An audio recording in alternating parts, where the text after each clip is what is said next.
charlar con Marcelo Abdala, dirigente de PCNT, que nos visita esta mañana. ¿Cómo estás, Marcelo? ¿Cómo estás? Un gusto estar aquí. Bienvenido. Bueno, mañana se nota el cuarto intermedio. Sí, mañana tenemos una reunión del Consejo Superior de Salario, que para la gente es un ámbito en el que participa el Poder Ejecutivo, la representación de las patronales y la representación de los trabajadores, y se constituye en un ámbito de alguna manera de gobernanza, de gobierno, de dirección de las relaciones laborales en el sector privado. Y si no estoy equivocado, el día lunes de la semana que viene se reúne el ámbito de negociación colectiva de los compañeros funcionarios públicos. Marcelo, para explicarle a la gente, ¿cómo definiría el clima que hay actualmente en el posible entendimiento de las partes, verdad? Porque ustedes desde el PIT-CNT ya anuncian una serie de medidas, entre ellas un paro general, en caso de no llegar a un acuerdo en materia de salarios, ¿verdad? De convenio de salarios. Lo que hay que tener en cuenta es que en realidad en esta etapa no se va a llegar a ningún tipo de acuerdo, porque lo que está funcionando es el Consejo Superior de Salario. Los acuerdos se desarrollan luego cuando empieza la negociación por rama de actividad y toda nuestra gente de la salud privada, de los lácteos, de los metalúrgicos, empiezan a negociar, digamos, ¿no? Yo inscribo la decisión que pueda tomar la central desde el punto de vista de la lucha, de la movilización, en un problema más general. Podríamos decir que el PIT-CNT reconoce que hay un ambiente diferente a los 10 años anteriores, efectivamente hay cierta desaceleración, que no es crisis como dicen algunos, obviamente que para los trabajadores que van quedando desocupados por esta desaceleración la situación es dramática igual, pero nosotros consideramos que hay un error, digamos, se está jugando demasiado a la chique y nosotros consideramos que en un momento de desaceleración tendría que haber alguna política contracíclica, y esto es que en el presupuesto nacional, que de acuerdo a las posibilidades de inversión de las empresas públicas y con el salario y las jubilaciones, cuando nosotros discutimos salario, inmediatamente eso ajusta las pasividades, porque ellas se corrigen por el índice medio de salarios que se mueve en todos los consejos de salario. Debería haber un estímulo a que la demanda interna, el mercado interno, juegue a los efectos de que la economía no caiga. El argumento que se plantea ahí es la conservación del empleo, ¿verdad? Es lo que el gobierno dice, bueno, pero nosotros queremos priorizar la conservación del empleo. Y nosotros también, solamente que decimos que es por otra forma. El salario no puede ser un obstáculo para el desarrollo de los puestos de trabajo. Si hay inversión pública, si se desarrolla principalmente obra pública, eso, y crecen los salarios, no de una manera alocada, digamos, con los pies en la tierra, siendo realista, eso genera toda una serie de mecanismos en el mercado interno que al revés genera puestos de trabajo, ¿no? Si mal no recuerdo, en el último paro general parcial, en la oratoria de Bermúdez, se hablaba de que los empresarios querían hacerle creer al gobierno de una crisis que en los hechos no existía. Mañana van a hablar las cámaras empresariales durante este cuarto intermedio. ¿Qué se espera que diga? Yo no sé qué dirán ellos, ¿no? En general, la posición de las gremiales patronales ha sido muy crítica de la ley de negociación colectiva y de los consejos de salario. Ahora, por suerte, ellos han retirado o han enlentecido una queja que han presentado históricamente en la OIT contra la ley de negociación colectiva, pero ellos han tenido siempre una visión crítica. Si los escuchás en el transcurso de todos los procesos de negociación, ellos siempre han llorado sobre la situación económica, ¿no? No es la primera vez que ellos extreman la visión de que, bueno, hay crisis, hay un caos, es difícil, o problemas de competitividad. Bueno, pero digo, las crisis no se inventan, es decir, suceden o no suceden. Hay una desaceleración de la economía que ustedes reconocen y que de hecho hoy es noticia por parte del diario El País, el recorte de lo que va a ser la inversión pública por parte de este gobierno. Después teníamos el caso también polémico, por cierto, de la Anteralera, para destinar esa inversión a situaciones que se consideran de emergencia, pero el recorte es a nivel estatal incluso. Claro, pero crisis no es igual a desaceleración. Es decir, desaceleración es que el país no va a crecer a los mismos porcentajes que había crecido al ritmo históricamente, que viene creciendo. Cosa que es medio natural. En el capitalismo general sucede, digamos, que hay rendimientos decrecientes en muchos procesos. Y no es lo mismo tener un crecimiento como el que se podía haber desarrollado 2005, 2006, 2007, que veníamos saliendo de lo peor de la crisis, con los porcentajes de crecimiento muy elevados, al crecimiento luego de 12 años de crecimiento sostenido. En general el gobierno prevé que este año va a haber un crecimiento de un 2.5, 2.8, y prevé para los 5 años un 15% de crecimiento. Entonces, eso no es crisis. Eso es que... No, pero yo me refería a la palabra crisis cuando ustedes decían, bueno, hacen creer que hay una... O sea, la situación económica está. Por lo pronto, para lo que se avecina, se toman estas medidas, ¿no? Claro, para nosotros son equivocadas. En vez de recortar inversión pública, gasto público, habría que buscar la manera de que la demanda juegue un rol de sostener la economía. El mercado interno. Pero más allá de lo que... ¿Qué opinión le merece la estrategia del gobierno de recortar? Porque se recortan obras públicas, recién decía Sole, el Antel Arena, que repercute en fuentes de trabajo que se pierden, otro en tipo UTE, de en UTE, ANCAP, claro, en campañas, e incluso también se anuncia en los medios hoy que hay un atraso del Ministerio de Transporte en el pago de los subsidios a las cooperativas de transporte, y eso se ve reflejado también en la crisis que están atravesando compañías que ya anuncian movilizaciones. Bueno, para nosotros es una salida equivocada, digamos. Agregar a los problemas exportadores del país, ahora ha habido un acuerdo muy importante con Venezuela que va a traer oxígeno, va a ayudar, especialmente en el sector lácteo, tenemos mucha expectativa por ese acuerdo, pero agregarle a los problemas exportadores del país una política de tanto jugar a la chique, tanta restricción, puede ser complicada, digamos, ¿no? Nosotros tenemos una visión diferente. Hemos planteado hacia el presupuesto nacional, pensar de qué manera mejorar el margen fiscal del Estado para que pueda invertir mejor, de qué manera hay un plan en donde se llega al 6% del PBI para la educación, que eso no es solamente de corto plazo, es una cuestión estratégica para el desarrollo del país. Hemos planteado la importancia de la inversión del Estado. Fíjate que por los recortes actuales solamente en un día quedaron 1.000 trabajadores de la construcción desempleados por una decisión de UTE. No nos gusta ese mecanismo, creemos que le estamos agregando problemas y que eso debería ser revisado, ¿no? Con mucha claridad lo hemos planteado, que hay que mirar de qué manera, no tirar manteca al techo ni despilfarrar, pero sí tener un plan de inversiones que dinamice mercado interno, y eso beneficia, en primer lugar, a los jubilados, pero además a los sectores, digamos, del comercio, de la industria, de la producción agropecuaria que viven del mercado interno. Es muy importante. Así fue que nosotros salimos sin problema de la crisis del 2008, ¿no?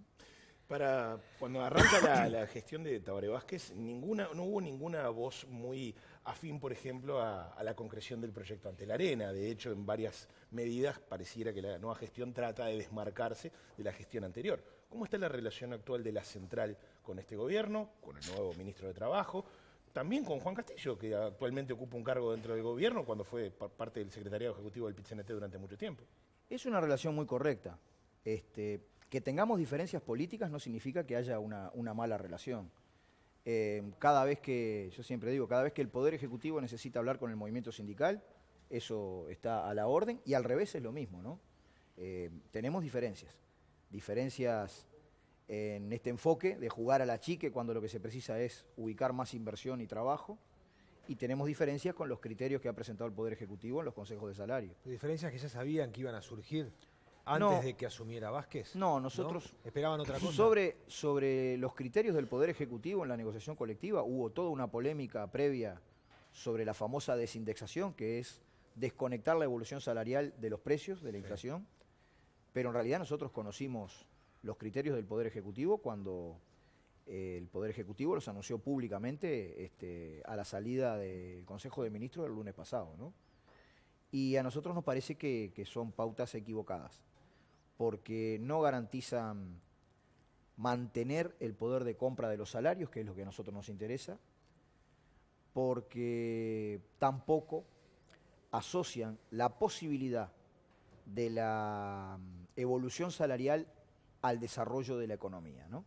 Es decir, uno esperaría, solamente para que no se deteriore la participación de la masa salarial en la riqueza nacional, que si un país tiene previsto crecer un 15% en 5 años, como base, como mínimo, la masa salarial del país se expanda un 15%, de manera de que no quede deteriorada la participación de los trabajadores en el producto.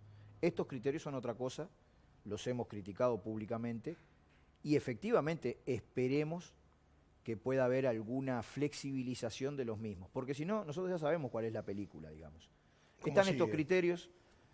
El ministro Astori dijo que si no había acuerdo y había votación, el Poder Ejecutivo se iba a manejar con estos criterios. Del otro lado, que es más difícil que sacarle un jugo a un ladrillo, en la negociación colectiva, me refiero a la parte patronal, muchas veces se queda quieta, conoce los criterios, no negocia, no hace ninguna propuesta, no se mueve y espera 90 días a que se desarrolle la votación. Eso es una dinámica que objetivamente, en vez de ayudar al diálogo, a la negociación colectiva, digamos que la entorpece, ¿no? Abdala, una de las principales reivindicaciones tiene que ver también con el salario mínimo, que según Cuesta Duarte estaría afectando unos 700.000 trabajadores, donde ustedes sostienen que el mínimo nacional debe alcanzar los 15.000 pesos, ¿verdad?, por las 8 horas. Sí.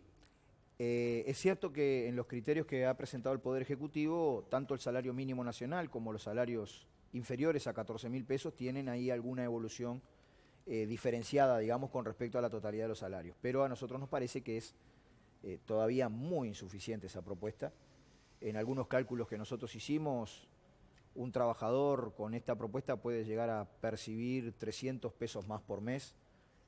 Nos parecía que debía acelerarse, digamos, el ritmo de crecimiento del salario mínimo nacional, que todavía es una referencia para muchos sectores, para gente, digamos, que actúa muchas veces o en el subempleo, es una referencia muy importante. Por esa razón hemos propuesto, digamos, que pudiera acelerarse más el crecimiento del salario mínimo nacional.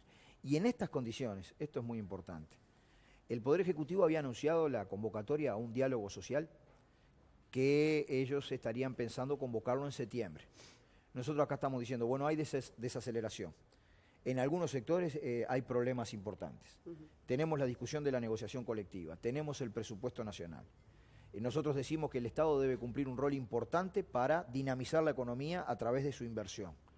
¿No será que ese diálogo debe convocarse ya, antes de que se discuta presupuesto nacional, antes que arranquen los consejos de salario?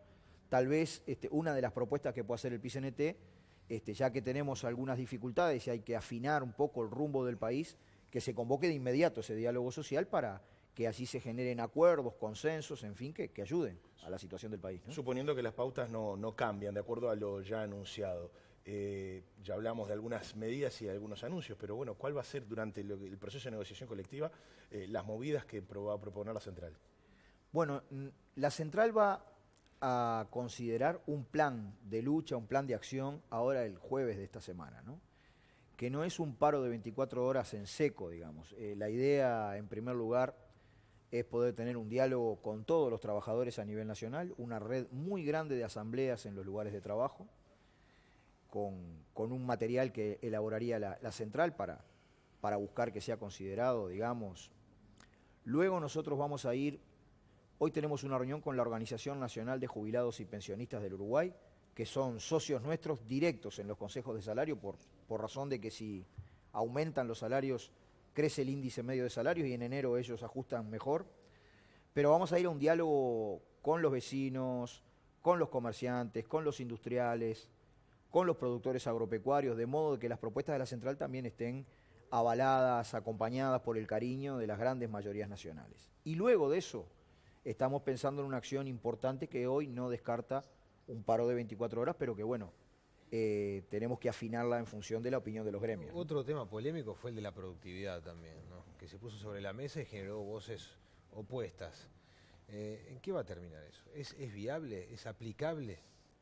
Bueno, nosotros hemos dicho en todas las oportunidades que pudimos que desde la perspectiva del movimiento obrero es muy importante discutir la productividad. Obviamente que esto tiene que ver no con matarse trabajando, sino con hacer las cosas bien. Nosotros tenemos un concepto de que tiene que cambiar mucho la organización productiva y del trabajo en las empresas, que un concepto de competitividad y de productividad adecuado para Uruguay, que somos 3 millones, la mayoría de las empresas son pequeñas y medianas, tiene mucho que ver con la calidad y que es importante, digamos, entonces definir bien qué es la productividad en cada rama y abrir cauces de negociación. Obviamente que para eso los que tienen la propiedad y la gestión de los medios de producción tienen que poner la información arriba de la mesa, porque si no el trabajador no puede discutir a ciegas ese aspecto. A ese tema, lamentablemente en general ha habido mucha resistencia, no nuestra, sino del sector patronal, ¿no? Bueno, se dice que estamos atravesando una situación de conflictividad. ¿Al PIT-CNT cuál es el conflicto que más le preocupa hoy en día? Conflictos en realidad tenemos situaciones en varias empresas por la cuestión del trabajo, porque está el tema de la cerveza, está... Fábricas nacionales. A nosotros lo que más nos preocupa es si el país define una agenda que permita en forma simultánea defender el trabajo y defender la calidad de vida de las familias. Ese es el asunto principal, ¿no? Bueno, Muy bien. Marcelo Abdala, muchas gracias por Marcelo. habernos acompañado.